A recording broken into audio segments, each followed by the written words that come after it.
Hello everyone, this is Shannon here for Waffle Flower Crafts. In this video we are going to create this really fun interactive card that has a cascading bead effect, and I'm also going to share with you an idea to stretch the new Modern Neutrals paper pad. To create today's card, I'm going to be using the Harpy Birthday Combo Set, which comes with the stamp set and the matching die in the back. I'll also be using this new Modern Neutrals paper pad. This is one of the new pattern paper pads that just came out by Waffle Flower, and this is a beautiful kind of gray toned, monotone sheet, great for some really subtle backgrounds. And like all the new paper pads, the dimensions are 8.5 by 5.5, so if you just cut a sheet in half, you get two A2 panels, which is pretty awesome. So I went and cut this sheet in half, and I'm now going to ink blend on one of the panels here with a couple of inks.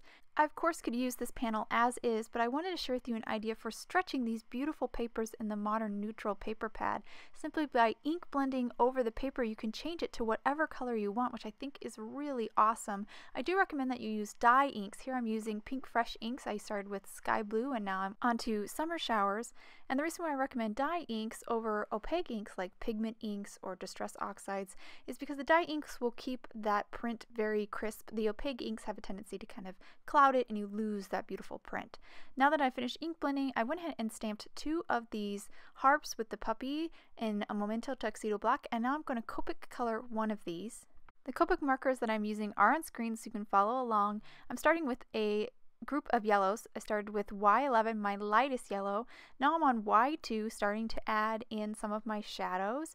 Once I finish that, I'll move on to my next yellow, which is Y15. This is kind of much more of a warmer yellow.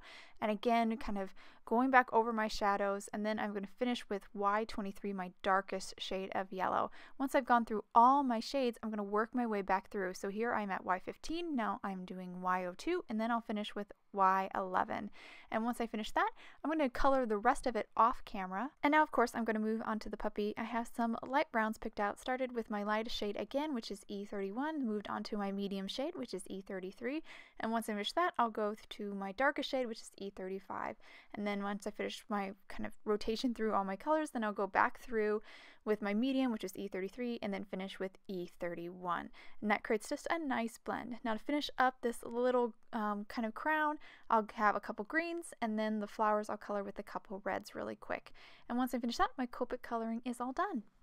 Now that my Copic coloring is done, I went ahead and die cut out the two stamped harps and puppies with the matching die, and as you can see, the die cuts out the string section of the harp, which is actually perfect for today's project. I also die cut out of white craft foam that same dog and pup, and I'll use that later for some dimension. I also am going to quickly take a white gel pen here and just kind of color over the little remaining bits of string. This is definitely something you don't have to do, but I think it just has a cleaner, more polished look. And you can even do a second coat if you want to cover up that black ink a little bit better. Now on the uncopic colored harp, I'm going to draw with a mechanical pencil out the lines where the strings used to be. I'm going to draw them all the way out to the edge, the very edge, or the very bottom or the very top of the harp. And after I've drawn out the strings, I'm going to grab a pair of scissors and just cut little slits all along those pencil lines that I drew. I don't want to cut all the way through. I want to stop just about like a 1/4 inch away from the opening where the strings were for the harp. And once I finish cutting all my little slits, I'll then put my harp aside and move on to my string and beads. So here I have some kind of golden thread. I went ahead and already threaded a very thin needle with it, and now I'm going to add these gold seed beads to it. So I'm just going to take my needle and just kind of start picking up some of the seed beads and get them onto my thread.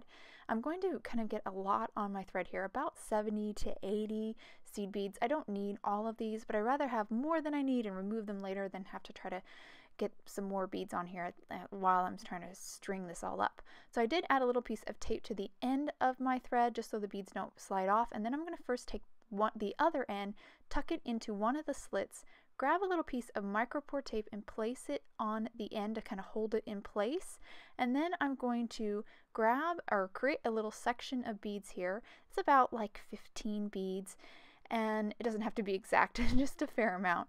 And once I get the kind of section those beads off, I'll then move the other beads aside, then grab my string, wrap it, tuck it into the top slit, then wrap it around, tuck it into the next slit, the slit that's right next to it, and then again section off a section of beads, move the other beads I'm not using to the side, and then grab that end and tuck it into the slit directly below it, then wrap around the back, move, tuck it through the next slit, and then again make a section of beads, move the other beads aside. Basically, I'm just repeating this process for all the slits. I end up here making only 5 strings, even though I think I cut slits for 6. You can definitely kind of wing it here. It doesn't have to be absolutely 5 or 6 strings, whatever you want. Once I made my last string, I then cut off.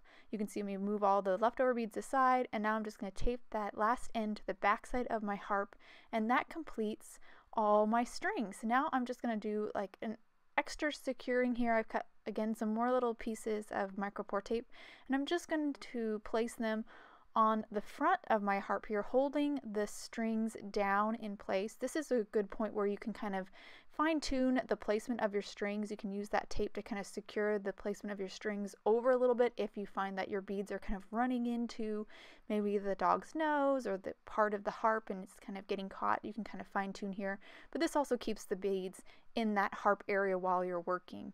So now that I've added some micropore tape to the tops of the strings to kind of hold them down, I'm going to go ahead and add some liquid glue all over this harp, and then I'm going to grab my Copic colored harp and place it directly on top, sandwiching those strings and micropore tape and just kind of really securing it. And that actually completes kind of our mechanism, which is pretty easy and pretty cool.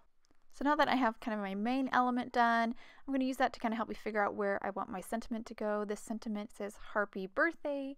Of course, it's from the Harpy Birthday stamp set. I just positioned it, picked it up with my Misty, stamped it in Memento Tuxedo Black.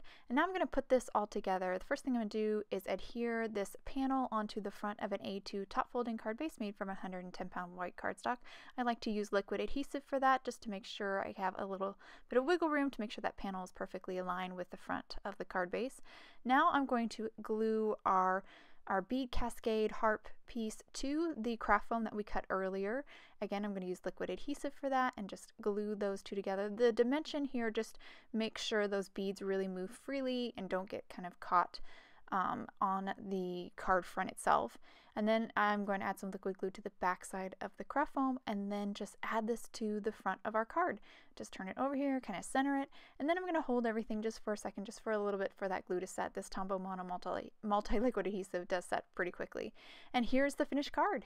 And I'll just give it a turn here, and as you can see, these beads move beautifully on the strings. I think it works really well with this harp image, a really fun, different kind of interactive card.